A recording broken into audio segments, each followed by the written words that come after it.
Monsieur Kofi Martin Yao, bonjour. Bonjour.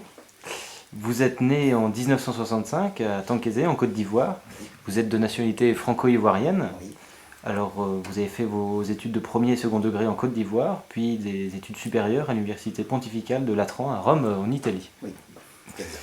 Vous êtes titulaire, en plus de ça, d'une licence en sociologie et de 2 années en psychologie appliquée, en thérapie du couple. Vous êtes également docteur en théologie. Oui, Alors depuis 2007, vous êtes adjoint en pastoral du groupe scolaire Notre-Dame Saint-Louis-Saint-Clément à Viry-Châtillon en Île-de-France. Et vous êtes ici pour nous parler de votre dernier ouvrage publié aux éditions L'Harmattan, oui, Famille et parentalité en Afrique à l'heure des mutations sociales. exact. Alors ma première question pour commencer sera pourquoi ce titre Famille et parentalité en Afrique à l'heure des mutations sociales? Voilà, c'est aussi simple que ça, parce que nous vivons dans une époque où il y a beaucoup de brassage des cultures, hein. Nous vivons donc en plein essor de mondialisation et de globalisation, et donc les mutations se passent sur tous les continents. Et je pensais quand même qu'il faille réfléchir un peu sur la place de la famille et de la parentalité en Afrique au cœur de ces mutations. Voilà, et voilà, c'est la raison qui m'a poussé à écrire ce livre. Alors, pouvez-vous nous donner 3 ou 4 raisons, enfin raisons ou des motivations qui vous ont guidé ou éclairé tout au long de votre recherche? Oui, je retiens quatre motivations. La première, il s'est trouvé que quand je faisais mes recherches en Italie, à Rome, j'ai rencontré une Ivoirienne qui venait d'arriver de la Côte d'Ivoire à suite d'un accident mortel de son mari. Elle était traumatisée. Bon. Et donc la grande famille, la belle famille voulait tout arracher, même s'il y avait des lois. Ils ne tiennent pas compte des lois, hein. En Afrique c'est souvent c'est comme ça. Et donc elle était tellement traumatisée moralement que sa famille l'a aidée à s'expatrier. Elle est venue à Rome et je l'ai vue dans une situation où elle était angoissée. Je lui ai posé la question, mais qu'est-ce qui se passait? Elle m'a raconté un peu sa vie. Et encore, elle me disait qu'elle venait de recevoir un coup de fil de ses parents lui disant que sa belle famille est venue à la charge. Ils voulaient encore reprendre tous les biens du mari, y compris leur fille. Oh, j'ai dit, écoute, t'en fais pas, tes parents t'ont fait venir à Rome juste pour te ressaisir et puis encore te refaire moralement et psychologiquement et physiquement. Je pense qu'il faut consacrer le temps pour cela et que la grande famille en Côte d'Ivoire trouveront nécessaire besoin, s'il y est, à trouver solution à ces problèmes-là. Et là, elle a réagi, elle dit, quelle grande famille? J'ai pas de grande famille. J'ai mon père, ma mère et ma fille. Alors là, je dis, tiens, ça y est. Effectivement, l'Afrique est en mutation. Bah, c'est la première motivation. La deuxième, c'est que, bon, ce sont des codes.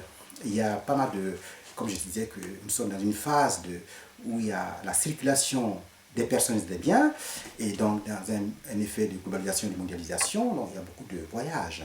Il y a pas mal de non-africains qui vont suivre le continent africain. C'est mieux qu'ils aient un code ou des codes, hein, pour mieux comprendre la culture africaine.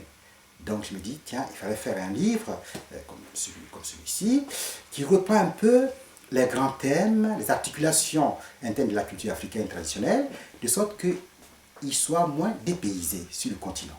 C'est la deuxième motivation. La troisième, c'est que nous vivons en France ou en Occident. On parle beaucoup de l'intégration, réussi ou pas réussi. Hein, ça fait un débat, hein, ça fait des débats. Et je dis, ben, si ça ne réussit pas, peut-être qu'on ne prend pas assez en compte des aspirations des immigrés. Voilà. Donc, par exemple, je prends les gens qui viennent de l'Afrique, ils ont des codes de fonctionnement qui ne font pas de pair avec les codes, par exemple en France, par exemple. Et donc, c'était mieux que les tenants du pouvoir aient des outils de compréhension ces cultures africaines-là. C'est la troisième motivation. Et la quatrième, enfin, c'est justement un proverbe africain dit que celui qui danse ne sait pas que ses fesses sont tordues. C'est celui qui est dehors. Alors, il y a pas mal d'Africains qui pensent que parce qu'ils sont africains, ils connaissent la culture. Ils connaissent leur propre culture, ce qui est faux. C'est pas parce qu'on est en France qu'on connaît on maîtrise parfaitement la culture française. Donc, il fallait que je fasse ce document, ce livre, pour leur donner quelques éléments de compréhension de leur propre culture. Voilà, c'est les 4 motivations voilà, qui m'ont poussé à écrire ce livre. Pouvez-vous maintenant nous résumer succinctement les contenus des différents chapitres? Oui, rapidement. Le livre tourne autour de 4 chapitres. Hein, donc, il est là. Hein, et donc, le premier chapitre, c'est la formation de la famille traditionnelle. Il fallait montrer comment se forme la famille traditionnelle. Parce que, quoi qu'on dise, elle existe encore en Afrique, même si on est à l'heure de la modernisation, d'occidentalisation de la famille. Et puis, donc, j'ai essayé de mettre un peu la lumière sur la formation de cette famille traditionnelle africaine.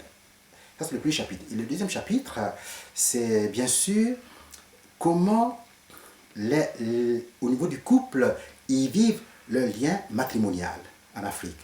Voilà. Et la troisième partie, le troisième chapitre, tourne autour de une Afrique en mutation. Quels sont les éléments de mutation, par exemple? Voilà, il y a l'école maintenant en Afrique, hein, donc, et puis il y a la loi écrite, il y a les appareils étatiques qui sont dirigés maintenant par sous-préfet, préfet, maire, etc., qui remplacent aussi les ancêtres, les anciens, les chefs, etc. Donc il y a une mutation. Et puis enfin, le quatrième chapitre tourne autour de la place de l'Église en Afrique par rapport à la famille. Donc, Église et famille, qui introduit en fait mon prochain livre. Voilà. Et alors du coup, on en vient à la dernière question.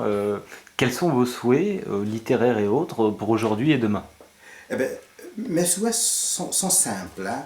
Je souhaiterais que ceux qui liront ce livre, que ce soit d'abord des Africains eux-mêmes, hein, et puis tous ceux qui parcourent ce livre, puissent œuvrer pour la paix en Afrique. C'est important, mais pour pouvoir œuvrer à cette paix, il était intéressant et important de connaître le code du fonctionnement de l'Afrique.